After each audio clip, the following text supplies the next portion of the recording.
Hello and welcome to another episode of How to Pixelmon with Xylophoney! Yeah! So, as you can see here, we have some beautiful new Pokemon on our little buffet here. So, we have... They were all lined... Okay. Yeah, you just had to ruin that beautiful photo. That could have been the thumbnail. But yeah, we have two Bisharps and two Krookodiles, of course shiny and non-shiny.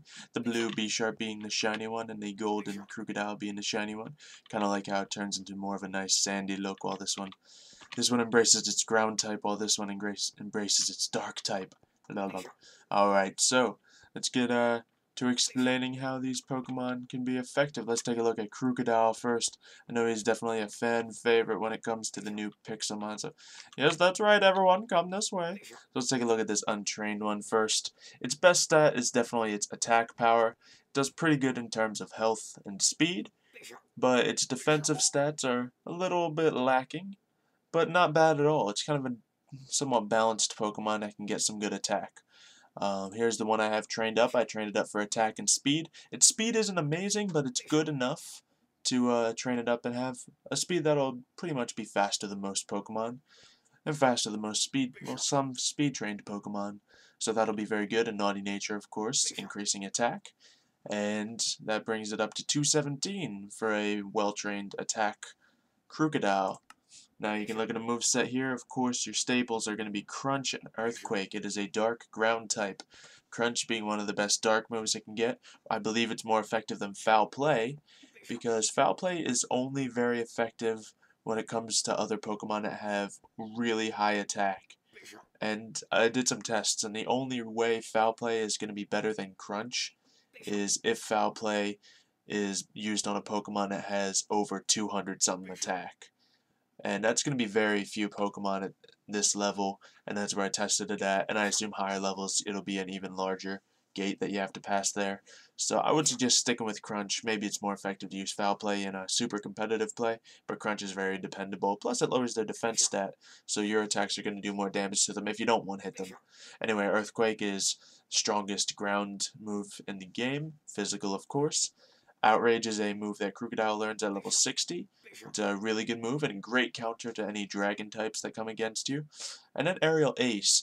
It's a little interesting to have that on Krookodile because, well, it doesn't look like a flying type, and it's not an amazing move for terms of power. The reason I have this is because Krookodile is a dark type. Dark type is weak against fighting type. Aerial Ace is good against fighting type. So this will be a nice quick counter if you need to quickly take out any fighting types and you don't want to switch your Pokemon because you're afraid they'll take damage. This way you have this counter, it'll directly counter enemies of Krookodile. Now if we look at our Bisharp, it has a definitely also attack-oriented setup here, but instead of having a speed, it has some better defensive stats, and definitely some health lacking compared to Krookodile. So what we would want to do for Bisharp is not train on the speed at all. You could train on speed and it would be alright, but if you look at this one, even fully speed EV trained, it only hit this much, which is a pretty average speed. So I wouldn't fully worry about that. So we have this one as attack. You're going to want to train that up. It'll get a very good attack power, but then you could train up your defense and health, and that'll make it able to take some better hits. The point of Bisharp is what you're going to want to do is you're going to want to throw him out. He's going to take a hit, and with this defense and health, he should be able to. Maybe you could train him up for a little bit more health than this one has, but this will do for now.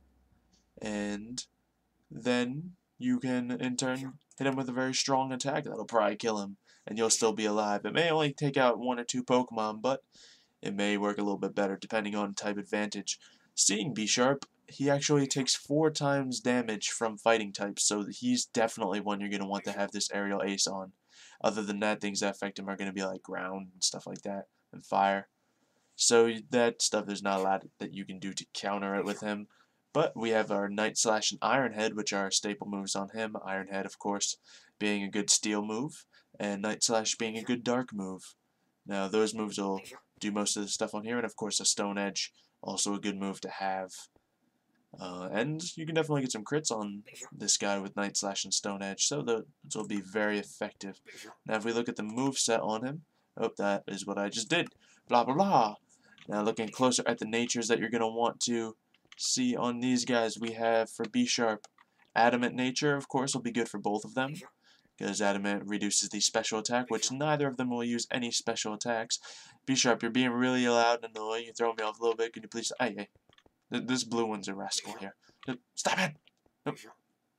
He's just trying to annoy me. Yeah, of course. Okay. Anyway, Bisharp, you can get Brave Nature also to increase attack and reduce that speed, because speed isn't really something you're going to need to worry about. If you want to go for straight defense, I would get Relaxed or Impish. That'll reduce the special attack or speed. Or for special defense, if you want to make him a bit more of a rounded tank, Careful or Sassy. Anyway, any of these you could probably train up to be rather effective. When it comes to Krookodile, obviously Adamant or Jolly would be preferable if you're going to train them up for speed or attack, seeing as they get rid of the special attack. But you could also easily settle for Lonely or Naughty for attack, or Hasty or Naive for the speed aspect, and then it'll definitely be able to get a first hit in and get a very hard hit in. Now, let's look at the items we want for these. Now, Bisharp is of course a steel type. That means it's definitely worth considering putting a metal coat on him. However, also on Bisharp, you have to consider that he's a very tanky Pokemon, or you could build him very tanky rather, and you might want a Shell Bell on him to regenerate a little bit of that health, because his defense is more in his defensive stats than his health. His health is one of his lower base stats actually, so it just makes it so your Shell Bell, with the amount of damage he can put out, you'll be getting that much more back every time you use it. Or of course you could always go for a hold item or a Metronome just to maximize damage if you're not going to be using the steel moves a lot. One thing about the steel moves is they're not good against a ton of things, so that's just one thing you can consider not really going for a metal coat on, but metal coat also has no downsides whatsoever to using it, so go ahead and throw that on if you want to. Now when it comes to Krookodile, I would love to use a Metronome on. Looking at his moveset, not this one's moveset, but this one, a lot of times I've found in battles that I'm going to be using Earthquake a lot, because it's good against a lot of Pokemon, and on a Krookodile it's a very strong move.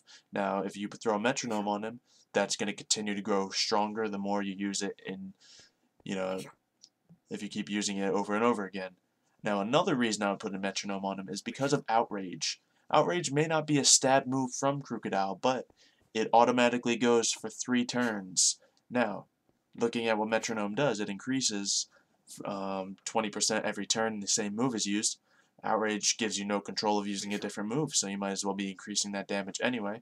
But of course, if you preferred, you could put a Shell Bell or a choice item on Krookodile as well. Now when it comes to putting these guys on a team, Bisharp would definitely be considered one of your more tanky Pokemon, but he can still obviously put in a very good hit. I'm not sure if I would necessarily include him on my team, but he's a good rounded Pokemon if you're going against nice averages teams.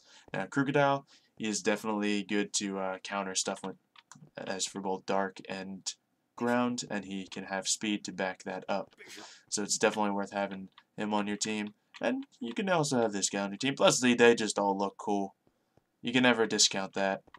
Just cool looking Pokemon are what you want on your team. If you like the Pokemon, put them on your team. Anyway, I've been rambling on a little bit too long here, so we are going to finish this up. Thank you everyone for watching. Make sure to leave down in the comments below what Pokemon you want to see next. I know we got a couple more on the list there, but keep stacking them up so we can keep making these and keep putting reasons to them. Hopefully you guys can use some of these in your team and make them very good. So, I'll see you guys next time. Thank you for watching, and goodbye!